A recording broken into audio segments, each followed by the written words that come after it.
Hey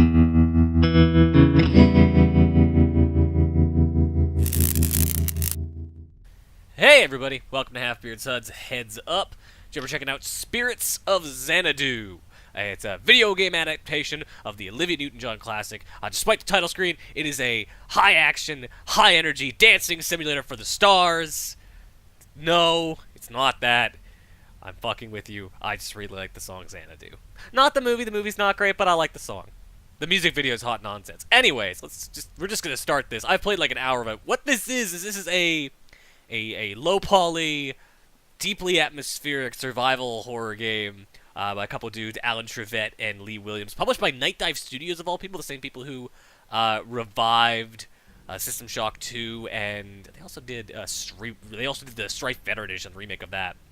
And yeah, this game's got some stuff in it. It's deceptive. It doesn't seem like it's very long. The gameplay is quite simple, and the overall map is pretty small, but there's depth here. There is some depth here. So, open up this briefcase, grab this flashlight, look at this paper, shows us our job. Our job is to get the research vessel Xanadu back to Earth. It's been floating over the planet of Deme for a while. They don't know why. The crew has failed to respond. So we've been sent to get it back to Earth, get it moving again, all that business. And yeah. I can go pick up this audio log, and my boss will tell me basically what I just told you, so I'm actually not going to pick up that audio log. But he's, it's the basic stuff of, this is a dangerous mission, thank you for accepting it. They've not responded for a while, and that's probably pretty bad, so if you could help us here, that would be awesome. And yeah, we're going to do that. Go inside the Xanadu, and the darkness has overtaken us. Welcome to the Xanadu. Please remain in your vessel until the docking light turns green. Polite. Turn on this. Let's get window up there. Turn on my flashlight. See, there's some figures. Open our shuttle doors. Oh. And that's our first note that maybe something is off here. So, we are on the Xanadu now. It is barren. Just us and some robots. If the crew is here, I have not found them yet. And our goal is to just make it through. Get the ship moving again. Get it back home. And if we can, figure out what happened to the people along the way. This is an interesting game that kind of everything is interactable. Oh, these masks are important. You'll find these kabuki masks everywhere. They don't seem to be real. And the more of them you find, the more shit gets a little crazy and weird. Yeah, so as I was saying, the game is entirely interactable. You can open up grates. Well, you can find stuff. You can open up every single drawer in the game. Most of them have absolutely nothing. You can, turn on water fountains. You can flush toilets. You can do all that kind of stuff. You saw a disabled robot. The robots are... Turn that on. Robots are the primary enemy in this game. They are robot-shaped, which I like. They don't look like humans. There's a humanoid-looking robot, but even that is not very humanoid. It is a robot-looking robot. And you can kill them by either sneaking up behind them and hitting the... Whoa, there we go. Disable switch. Or you can use your weapon to shoot them. That is their head, essentially. So aim for that. Here's our map. Again, as I said, not a huge map. I have been in every room here, more or less. And it didn't take me that long. Though I know I haven't seen everything because there are tons of audio logs, there's pages of notes and logs and complaint reports and all sorts of cool business. So there's a robot down that way. So we're going to go this way. Go to the engine room. Show a basic puzzle. This game is, it's a lot about story, kind of exploration stuff, but there's also some minor puzzle. Whoop. There's another astronaut. That's what that was the first time. That guy disappeared. Bad stuff. Oh, shit. Bad stuff's happening. As is there bad stuff happening with that robot. So, yeah, as I said, there's some basic puzzle stuff. More in kind of getting things moving again. So he's turned around. I'm going to just sneak up behind him while he's turning around. Turn off his shield. His fucking droid deck of Star Wars shield. And just pop, pop, pop, pop, pop. Dead. Great. You must be wondering how you save. That's these panels here. From these, you can list the personnel. Shows you everybody who's on the ship. There's not many. 3 people ran this ship. Look at cameras. All the lights are off, though, so that's not very helpful. Look at the med bay / brig. Yo, there's a robot. Aside from that, not much else. You might notice that the camera technology seems oddly bad. That's because this is 1983, if I'm not mistaken. Not the game, not when this game was made, but like the time in the game. The idea is that we are in some sort of weird alternate future where in the 80s we were able to go to like deep space and bad stuff has happened. Let's go turn on the engine. Now we're down here, we can make this work. I thankfully know how to do it. Push these fuel cells. Because right now we know that the engine is not working. If we go look at the engine screen, we see that, hey, there's an error going on with all of it. There's no load and there's obstructions detected. So let's push the fuel cells back in, go remove those obstructions, and then put the load back to full. That's the job there. So yeah, minor puzzle solving, very basic combat, a good kind of nice low poly, mysterious look. Low poly is kind of becoming ubiquitous these days, I feel like, with the indie crowd, because I guess it's easier than you might expect to do. I think it looks really good. I think low poly can be done in some really good ways, and I think this is a good example of it. It's just, as a style, I think it's definitely becoming a bit more ubiquitous than I think you would have expected, considering, you know, it's the old PlayStation 1 look, essentially. But yeah, and what else is in this game aside from the cool look and the you know, basic gameplay and puzzle solving? And that is story. There is a really good layered story in this about the crew and Engines operational. why they aren't here and why the ship's a derelict and what's going on with those crazy masks and all of that, and figuring that stuff out is kind of the real game. It's really quite interesting, actually. The glimpses I've gotten of it have been impressive. So I'm going to turn off my light. I'm going to duck down. I'm going to go stealth mode on this robot. I'm going to Rambo this robot up. He can't see me because it's dark. And I disabled him. Haha, robot. I'm better than you. And we'll continue to move forward. Continue to look for other stuff. Oh, what the... I wasn't the only one who saw that, right? Okay. Yeah, this game is not a jump scare game. This is an atmosphere game. It is a game that is all about being kind of creepy and trying to perturb you more with its story and its implications than its actual like monsters. And because there isn't really monsters, there is very basic looking robots. They are your monsters. I don't like that sound. But that said, it can still be a little freaky when it needs to be, and it balances that stuff out well. The unnerving dread of the storyline has kind of been enough so far, and it's been good. Yeah, I don't think there's anything in this drawer, this set of drawers. It's the fact that you can open up everything only serves to make me try to open up everything and waste just a ton of time. Open all these drawers too. Please report to the recreation. There's definitely a deep explorative, that's the word I'm looking for, explorative aspect to this game, where you're trying to find just a lot of stuff, even if you don't necessarily know why. You saw those masks earlier, you're trying to find those. There's audio logs, plenty of audio logs, different pages of all sorts of different types, sodas and cigarettes and pop that you can drink. Not that it really does anything. Yeah, so we're going to go out this door. There's a robot out that door. Turn off my light. He's over there. What we're gonna do is we're gonna wait in the darkness for him to come back, and then I'm gonna pounce on him, like a monster. So other cool stuff that's in this game. If you, let's say, don't want to fight with these robots, you can switch it to peaceful mode, and when you do this, now these robots are docile. They won't harm you. Which means you can totally cheat the game out by doing that, but I'm not gonna do that. You can do that if you want to make it easy. You can also change your player character.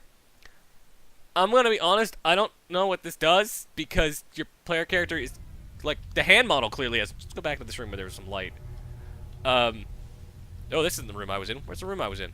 The one that had light. One of these storage rooms. Not this one. The hell was I? I've lost myself entirely. How about here? Is there light in here? There's kind of light in here. So yeah, like, my hand model clearly hasn't changed, and your character never speaks, and their gender has absolutely no bearing on the plot as far as I'm able to tell.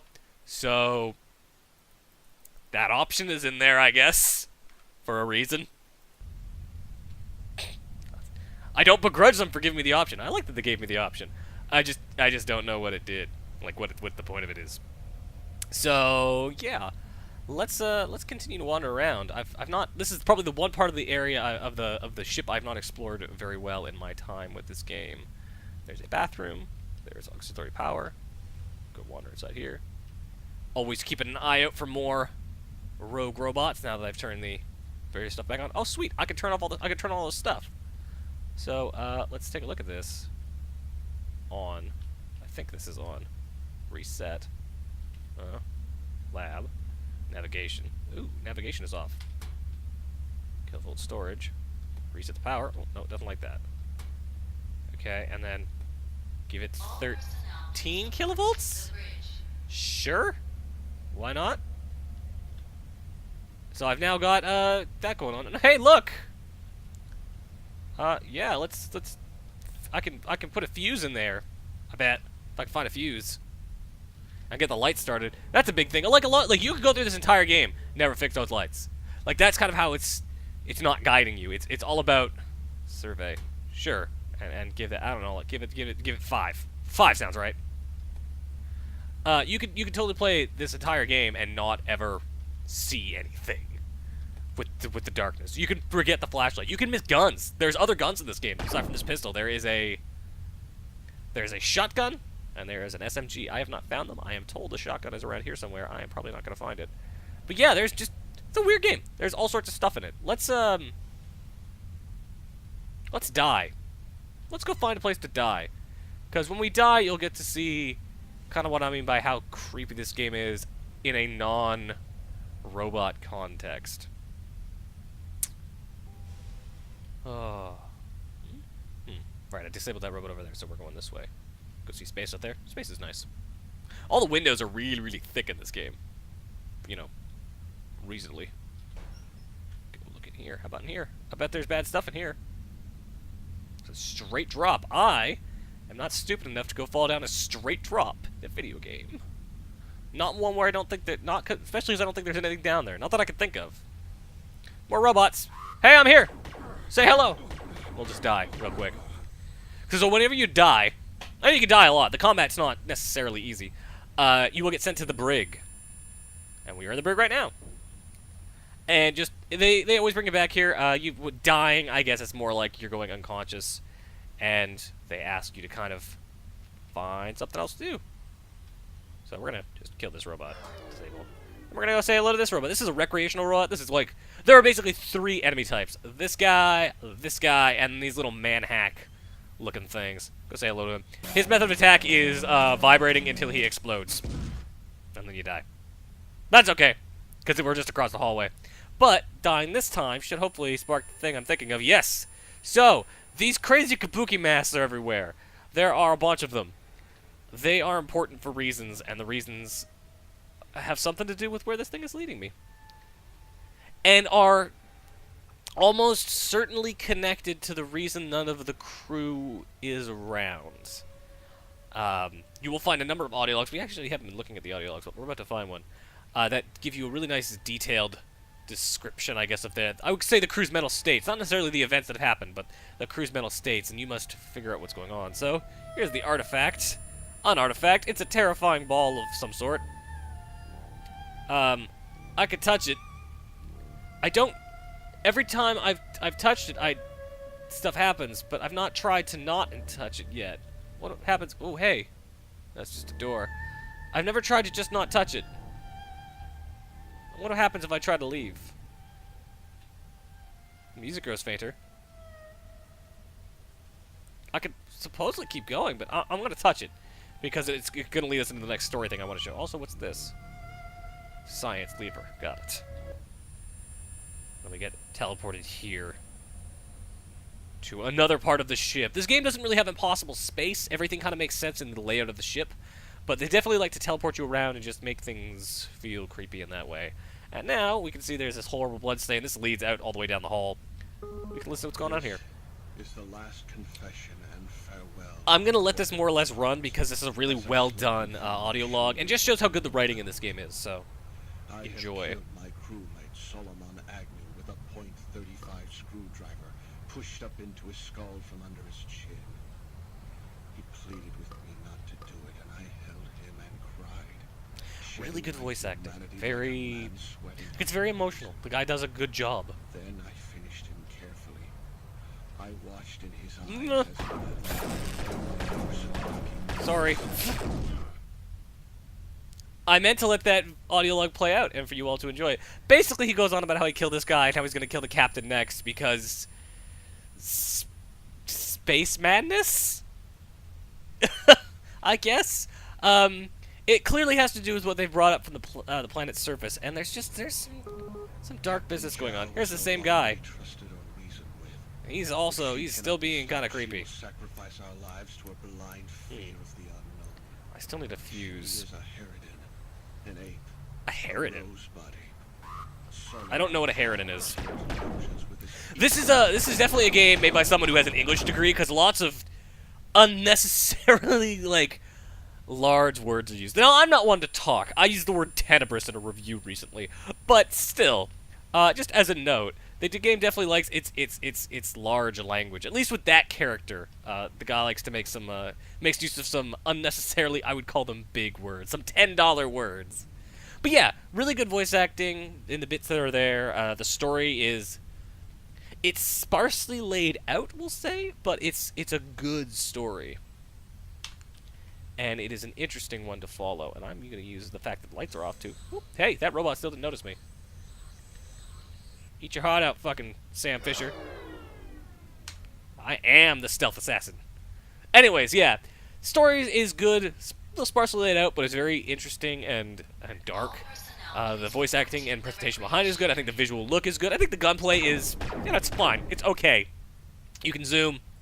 You can also go like this. It feels serviceable, and the puzzles are there's not a ton of them, but they're there, and they add a little flavor to it. I feel like the gunplay does that as well, and just as like an interesting kind of narrative adventure, like the video game equivalent of a good short story. I feel like this is definitely worth checking out if you are a fan of that kind of narrative, those short, simple, kind of take them on their own kind of stories, the kind you would get from like a good collection of sci-fi. This feels like it's worth looking into. Still disappointed there's no Olivia Newton John on the soundtrack. I feel like that's a missed opportunity, but aside from that, I'm into it. So, as always, I've been your host, Halfbeard. Once again, this has been Spirits of Xanadu. It is available right now on Steam for $15. And we're out. Later, guys.